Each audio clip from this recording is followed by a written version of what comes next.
जीवन में अनेक तरह के विकल्प आते हैं, अवसर आते हैं, प्रसंग आते हैं, प्रश्न आते हैं, और हर एक का उत्तर ढूंढते फिरोगे, हर एक का समाधान करते फिरोगे तो संभव नहीं है। इसलिए कहा कि कुछ हंसकर बोल दिया करो, कुछ हंसकर टाल दिया करो। यूं तो बहुत परेशानियां हैं तुम्हें भी, हमें भी। कुछ फैसलों को वक्त पर डाल दिया करो। सब चीज़ें अभी हाल सॉल्व हो जाएं, सभी चीज़ों के उत्तर अभी हाल मिल जाएं, संभव नहीं है।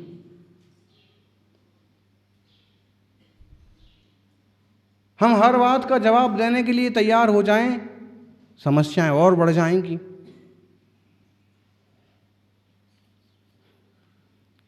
किसी ने कमाल की बात कही है कि आप कभी भी अपनी मंजिल तक नहीं पहुंच पाएंगे यदि रास्ते में भौंकने वाले हर कुत्ते को पत्थर मारेंगे तो।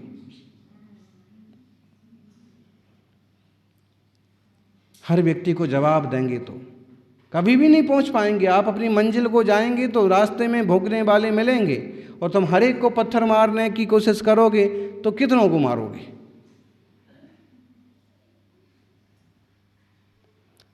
हर एक व्यक्ति को आप जवाब देने की कोशिश करोगे तो कितनों को जवाब देते जाओगे?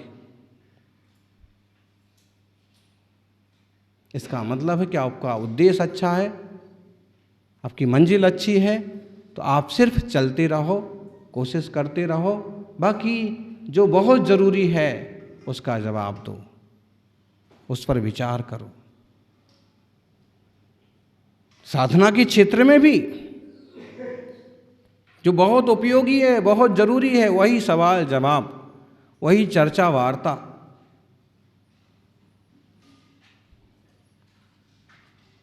यही ज्ञानी की पहचान है कि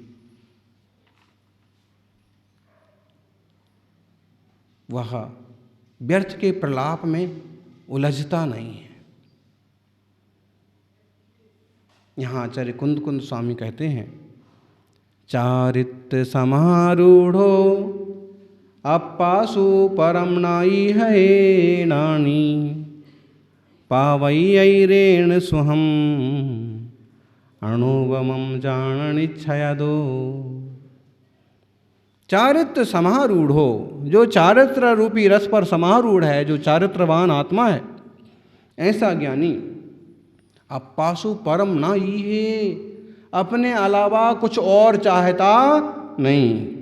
बोलो, ये स्वार्थी है कि परमार्थी है कि परार्थी है कि आत्मार्थी है? के वो छे केवो छे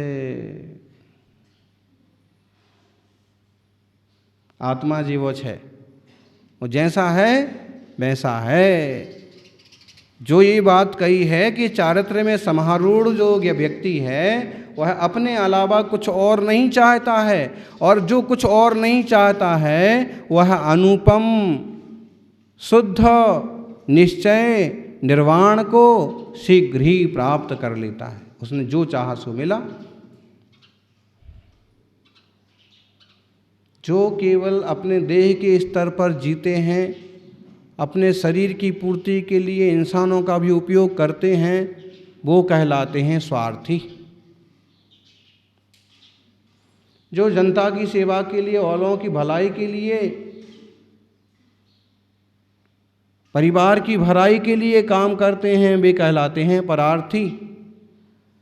और पशु पंछियों के लिए भी जो दाना डालें, उनकी सेवा का भाव भी रखें, वो कहलाते हैं परोपकारार्थी।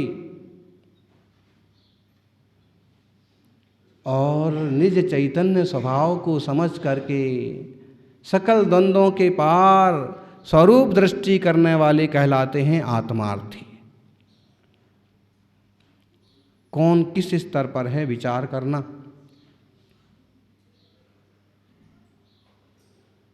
तो वो वो आत्मार्थी तो अपने देह का भी कुछ नहीं चाहता है।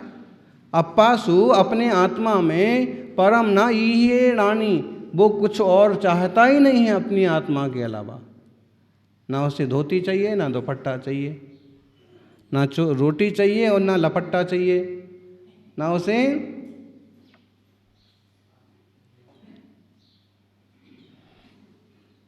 कुछ नहीं, देह की परवाह भी नहीं है। ऐसा कैसा आत्मस्थ है। वो सनत कुमार मुनिराज का उदाहरण आता है हैं कि सनत कुमार मुनिराज जब चक्रवर्ती थे, चक्रवर्ती सम्राट थे, तब उनका देह इतना सुंदर था कि देवलोग भी उनके देह की, शरीर की प्रशंसा करते थे। और एक बार तो यहाँ तक हुआ कि इंद्र सभा में जब उनके देह की प्रशंसा हुई तो दो देवताओं ने पक्का कर लिया कि कोई मनुष्य चक्रवर्ती क्यों ना हो, वो देवताओं से ज़्यादा सुंदर कैसे हो सकता है, हम जाके मालूम करेंगे। और जब मालूम करने गए तो वो व्यायामशाला में व्यायाम कर रहे थे, चक्रवर्ती योग कर रहे थे, आसन प्राणायाम जो जो कुछ करना चाहिए वो सब कर रहे थे, जैसे मोदी करता है और लोग करते हैं। तो चक्रवर्ती थे लेकिन व्यायामशाला में, और जब देवता वहाँ व्यायामशाला में पहुँचे तो देख करके हक्के बक्के रह गए। सचमुच ये तो देवताओं से भी सुंदर हैं, लंगोट लगाए हुए हैं अकेली, और मिट्टी में शरीर धूसर हो रहा है। और उन्होंने कहा कि इतने आश्चर्य से क्या देख रहे हो। उसने कहा देवताओं ने कि हम देवलोग हैं और हमें इंद्र सभा में आपके रूप की प्रशंसा सुनकर के जिज्ञासा हुई, आप सचमुच में बहुत सुंदर हैं, देवताओं से भी सुंदर हैं।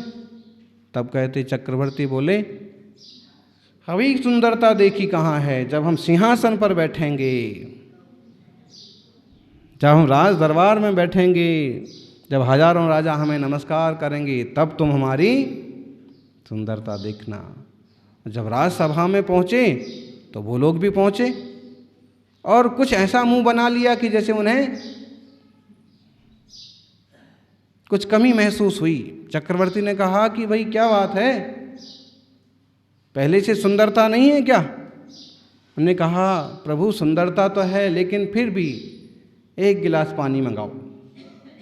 एक गिलास पानी मंगाया गया और क्या किया उनने,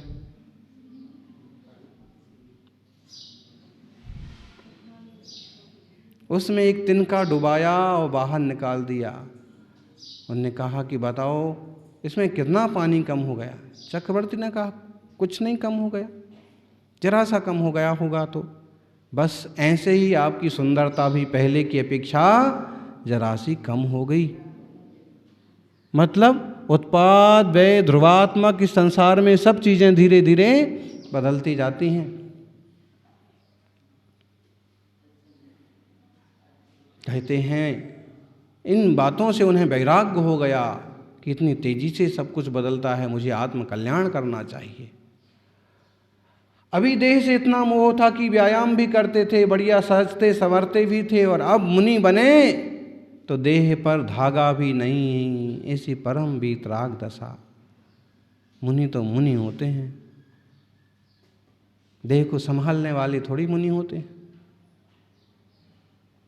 धागा भी तन पर नहीं, और ऐसे वीतराग निर्ग्रंथ वेशधारी चक्रवर्ती सम्राट हैं। अब अगर वो, अब क्या उनको विकल्प रहा? पहले ही केवल हार मुकुट दुपट्टा था, वस्त्र थे, अब सबसे विरक्त होके परम शांत स्वरूप में स्थिर हो गए। वर्षों तप की। कहते हैं चक्रवर्ती के देह को भी बीमारियों ने छोड़ा नहीं, और उन्हें भी कोढ़ जैसी बीमारी हो गई, शरीर में धब्बे पड़ गए, पस पड़ गया। वो परवाह किए बिना ध्यान में लीन रहते। इन देवताओं को फिर मालूम पड़ा, इंद्र ने फिर कहा कि सनत कुमार मुनिराज जैसा कोई तपस्वी वीतरागी निष्प्रह साधक धरती पर दूसरा नहीं है। उन्होंने सोचा एक इंसान इतना मजबूत कैसे हो सकता है कि शरीर में तकलीफ हो और तपस्या करता रहे। तो वो वैद्य का रूप बना करके आए, डॉक्टर बन करके आए, सब तरफ आवाज़ लगाने लगे जंगल में। वो मुनि सुन करके भी ध्यान में बैठे रहे। तब पास में आके उसने कहा कि आपको बीमारी है, आपकी बीमारी हम बिल्कुल चुटकियों में ठीक कर सकते हैं। तब उन्होंने कहा, ज्ञानी, इस शरीर की बीमारी कोई बीमारी नहीं है, ये बीमारी तो मेरे थूक से ठीक हो जाएगी। थूक दूं तो बीमारी सही हो जाएगी, ये कोई बीमारी नहीं है। मेरी बीमारी तो है जन्म जरा मृत्यु की। जन्म जीना मरना खत्म हो जाए, शुद्ध सिद्ध दशा हो जाए, ऐसी कोई दवा तेरे पास हो तो दे। कहते हैं वैद्य रूपधारी देवता अपने स्वरूप में प्रकट हुए और हाथ जोड़ के बोले कि ऐसी दवा तो केवल आपके ही पास है, रत्नत्रय की दवा। मेरे पास तो कुछ नहीं है, अपराध क्षमा हो। ऐसे ज्ञानी वीतरागी चारित्र में समारूढ़ केवल आत्मा की दृष्टि, कुछ नहीं चाहिए और किसी और की परवाह छोड़ो, तन की भी परवाह नहीं है। ऐसा परम पवित्र आचार होता है मुनिराजों का। जब पुद्गल को पुद्गल समझ लिया, देह को पुद्गल की रचना समझ लिया, तब उसकी सेवा का क्या काम रहा। यही तो चारित्र है, परम अहिंसा, परम ब्रह्मचर्य, परम अपरिग्रह। एवं संखेवेण भणियम नाणेन वीरायेण सम्मत संजमासय दुर्नम्पि उदेशियम चरणम। ऐसा ही अद्भुत चारित्र है। संक्षेप से वीतराग ज्ञान में ऐसा ही कहा है कि सम्यक्त्वाचरण चारित्र और संयमाचरण चारित्र, इसके बल पर ही इस जीव का कल्याण हो सकता है। देखो, अपने अलावा जब तक आप और कुछ चाहते रहोगे तो और कुछ ही मिलता रहेगा, अपने आप को आप नहीं मिल पाओगे। आप जो चाहते हो वो आपको मिलता है, लगभग मिल जाता है। और संसार की चीज़ें चाहोगे तो संसार की चीज़ें मिलेंगी। एक बार ऐसा हुआ कि राज्य में एक गुरुकुल में परीक्षाएं हुई और 1000 बच्चों में से 25 बच्चे फर्स्ट आए, नंबर 1 से बढ़ के 1, और उनको 25 को प्रथम नंबर दिया। राजा भी बड़ा खुश हुआ कि हमारे राज्य में और ऐसा गुरुकुल, ऐसे विद्यार्थी और ऐसे, उसने घोषणा करी कि 25 विद्यार्थियों में से 25 प्रथम है तो प्रथम किसे समझें, इसलिए 25 को उनका मनमाना इनाम दिया जाएगा। कल हमारे दरबार में सब आए और जिन्हें जो कुछ पसंद आए वो एक एक चीज़ उठा करके ले जा सकते हैं। वो उनके लिए गिफ्ट है, पुरस्कार है। कहीं सोने का हार रखा था, कहीं सोने का कंगन रखा था, सब कुछ रखा था, लेकिन वहाँ पर ईडीएड बॉक्स नहीं रखा था, मोबाइल नहीं रखा था।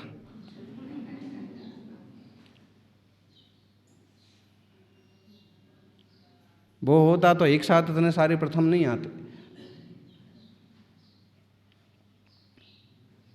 और जैसे ही सवेरे प्रतियोगिता का आयोजन हुआ और सब के सब एक साथ आए और सब मर्जी से अपने अपने मन की चीज़ उठा लें, और सब ने अपने अपने हिसाब से, किसी ने तो बढ़िया चमकती हुई तलवार ले ली, तो किसी ने घोड़ा ले लिया, तो किसी ने बढ़िया किताबें ले ली, किसी ने सोने चांदी के आभूषण ले लिए।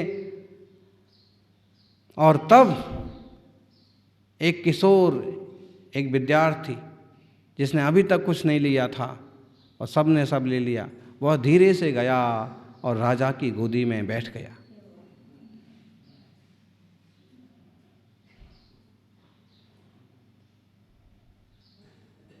राजा की गोदी में बैठ गया।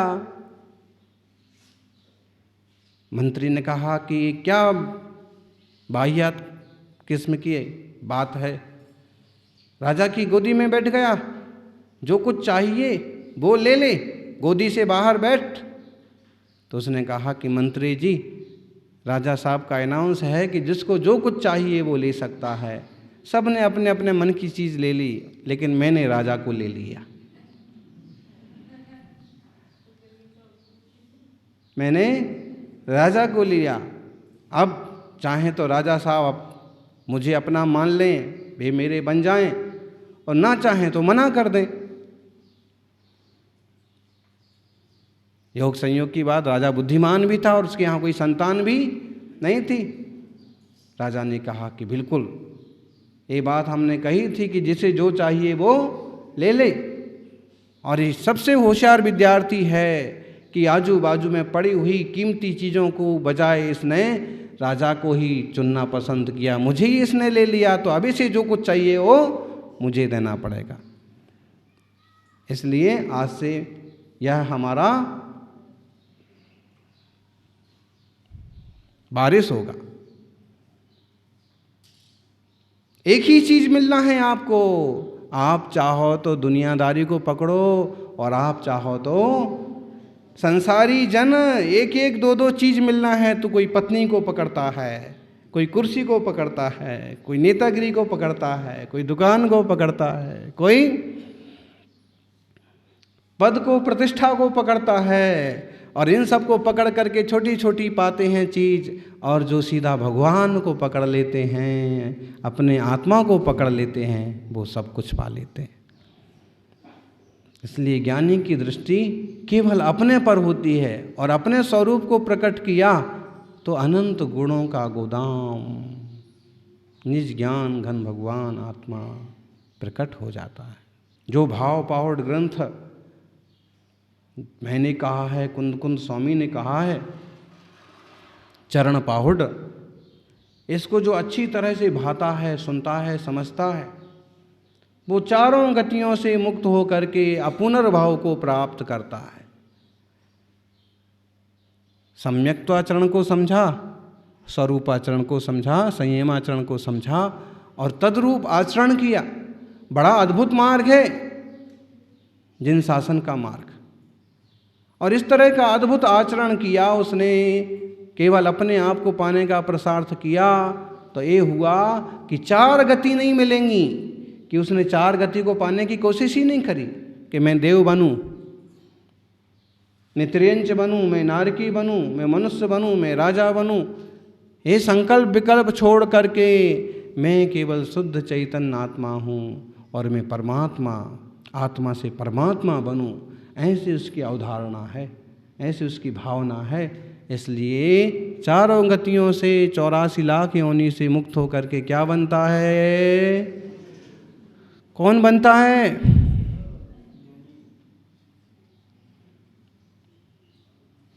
ऐसे स्वरूप को जानने वाला, स्वरूप में रमने वाला, सहज शांत निर्विकार आत्मा परमात्मा बनता है। वैसी दशा,